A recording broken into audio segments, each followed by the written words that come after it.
I'm Christine Russo, and welcome to another episode of Fad, Trend, and Strategy on What Just Happened. Today, we welcome David Marcotte, cross-industry, cross-border, and tech at Kantar Consulting, and James Tenser, president at VSN Media.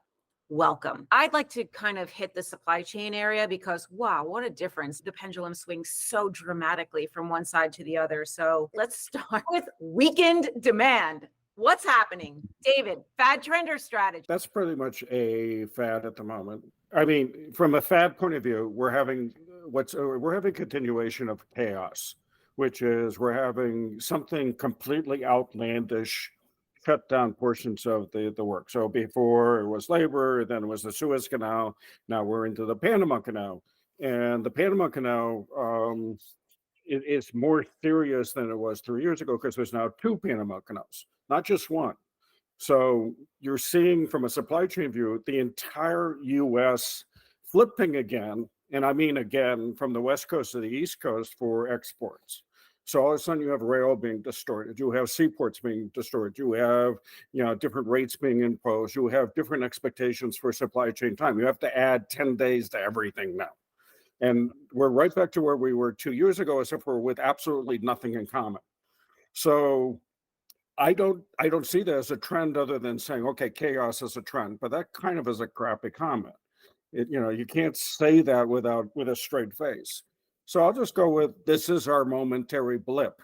Next time can be aliens. I don't know. I'm starting to run out of new scenarios, but it's really astonishing from a supply chain perspective how many things are going. Now on the trend part, and Jamie can talk about this, one of the things that was a trend that failed, and I'm going to say it's a failing trend, which makes it a trend if you wish, is the digitalization of supply chain that was supposed to occur, right?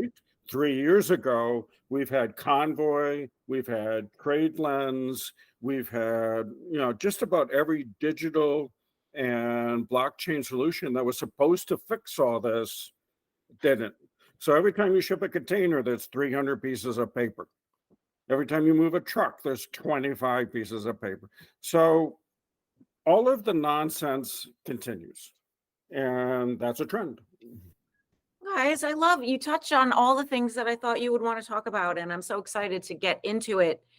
You would imagine that by now, that flood of paperwork would be mitigated some by technology solutions. And I'm not sure what it is about that sector of the industry. David, do you think it's resistant? They have a legality that's completely separate from our own. They're just a very different species unto itself. And when you try to impose formal law on this scrum, it's very interesting because I've been deep diving on organized retail crime, and Homeland Security had a webinar about all the touch points of organized retail crime. And one of the places that gets zero press is supply chain. So you have the guys that own the terminals, you have the guys that own the shipping, you have the guys that own the port facilities, the trucking, the conveyance. When you come with something like TradeLens, which was Maersk and IBM's solution to this, which is we're going to create a very stable supply blockchain solution. It was a brilliant solution. And a friend of mine ran it, and trust me, it really, really did work, except for nobody would sign up. And it wasn't the cost, it was free. It was pure and simple. Nobody trusted it. If you're not required to document it well, then you certainly wouldn't do it by voluntarily. Now, we have some very serious apparel sustainability regulations coming down the pike in 2025. And there's a lot of work going on now to comply. Brands and partners and manufacturers and suppliers and factories working towards this. Is the reason why people are taking that so seriously because A, there might be financial penalties, and B, because everyone invested in the process cares about the environment, and that's not what you see on the other side in the other area? Or is there regulation missing? Jamie, what do you think? When it comes to the sourcing of if you will, fiber products from parts of the world, apparel, cloth, I don't see that there are controls that are very effective across the board. It seems like it's kind of about the individual company's will and desire to stand up and be, if you will, good actors in the marketplace, and that's true for some. We've seen apparel brands try to say they stand for certain principles, no child labor, for example, sustainability. That's a slogan unless they have the clout to carry it back to the sources, the ultimate sources. And call me a skeptic. I believe there are lots of good intentions. I don't know how effective they're able to always be. If the Port of Los Angeles says you cannot enter my port if your carbon profile is above this, well, guess what? You do it.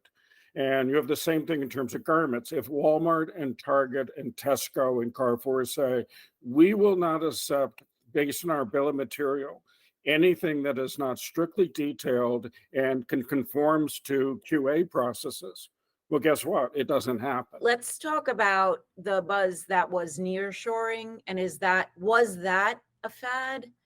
Was it a trend? Has it turned into a strategy? And does it help with some of these problems? Jamie, what are your thoughts on that? I think it feels to me like a moderate trend. There were some lessons learned from the debacles we had at the beginning of COVID. And by the way, that was coincident in time. They weren't necessarily because of COVID, but just things were happening all at once. And I think some industries have recognized stuff that comes from a long distance away. It's harder to have certainty about our ability to fill retail stores to capacity, to have the right inbound ingredients for manufacturing, et cetera. So I think it makes sense to decentralize, deconcentrate is really a word I like to use, certain industry sectors so that they become more resilient when certain events happen that cause a problem. And by the way, it costs money to send things long distances too, even if the scale economies appear good on the surface. Now, are manufacturers really acting on this? I think it's not being talked about lately so much as it was a couple of years ago when people were wringing their hands about it.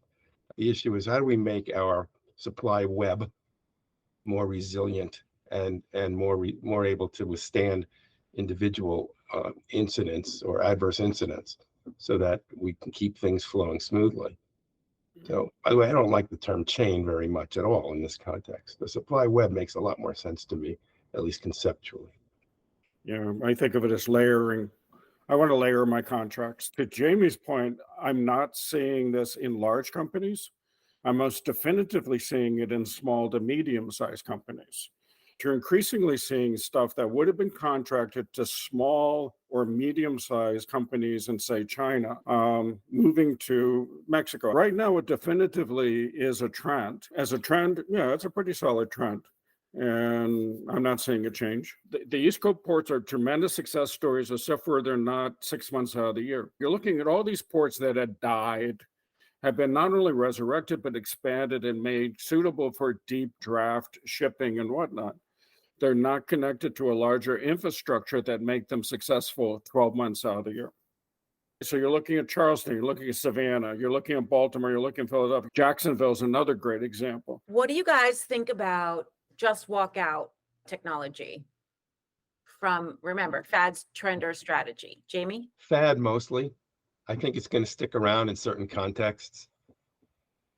But clearly the early attempts haven't caught on like wildfire. They've gotten lots of press coverage from the gee whiz kind of technology reporters. And it's fun. It's fun to consider. It turns out it seems to have a limited application, I think. There's certain kinds of selling situations. Right. So it's great. I saw an example of a just walk out store in an airport terminal. Brilliant. I'm in a hurry to make my flight. I can use my palm or my card, and I can walk in, I can grab a bottle of water and rush out to my flight. That's not so bad. It doesn't work real well when I'm filling a basket of groceries for my weekly shop. then it starts to, the time advantage there, the convenience advantage starts to be pretty narrow compared to the total commitment I'm making for that event. So I don't think it goes away. I just think it, like many technologies, finds that it fits in certain specific places, some of which we already can guess at, and maybe some we haven't figured out yet. It requires a change in the behavior of the end user. And for some end users, that exchange is not a win for them. It's not going away, but it's sure enough, it's not a trend. Self-checkouts are much more widely used these days. It seems like a lot of retailers have felt compelled, perhaps, or that it was a necessary part of the way that they're going to run stores. So the self-checkout thing, I think, is a trend. I just feel like there's a couple iterations yet to come, and maybe that's going to include methods for improving its security. You know, about organized crime, it's like, I wonder if we, you know, how do I want to say this? We don't realize how good we had it, where you can just, the doors open when you approach. It's like, where am I? Paradise, Disney World? The doors open when I approach. It is this sea of selection that I can just touch and feel and put in my cart and like maybe pay for it and take it home, maybe leave it on the shelf, maybe leave it in the cart. This playland that I think fundamentally is going to have to maybe go away. And you end up in a membership, a very, very caste system of membership of stores where in order to even get in, you have to show that you've paid and qualified. Does Costco have organized retail crime in the press? So no one else is even talking about following that. So that's the first thing. The second thing is, you know, buzzing people into stores and not having it be this free open space. And the mini version of that is put everything behind their own little mini doors, right? That's what we have now. So the store, the open store as we know it, is very much on hold. I think it's a fad. My heart wants to say it's a fad, but like walking into a store just because it's there is no longer a thing as we know it. Flash mobs are incredibly effective until people start monitoring social media and communication and basically work hard at finding people to snitch. That's really the best way of doing it. I think when it comes to loss or shrink, a good amount of shrink, for as far as I know, as long as I've been aware of retailing, is the extra case that didn't make it off the truck into the back door of the store. That's organized retail crime. That doesn't happen unless there are certain people with muscle who are. Which we've learned for the last 2 years. If you have enough labor and you retain it and you train them, you don't have crime. You don't have crime. You don't have shrink. If there's only one way out of the store and there are 4 individuals checking receipts in your carts as you leave at that exit, I think at least that discourages somebody from trying to run out with a cart, and that seems to work for them, but it's not necessarily going to work in every retail environment. So we are at the conclusion of what just happened. I want to thank both of you. Time flew. So this is a lot of fun. Christine, you got to come have coffee with us one time. That sounds great. Definitely, for sure. I thank you both. Thank you for listening to another episode of Fad, Trend, and Strategy on What Just Happened. I'm Christine Russo.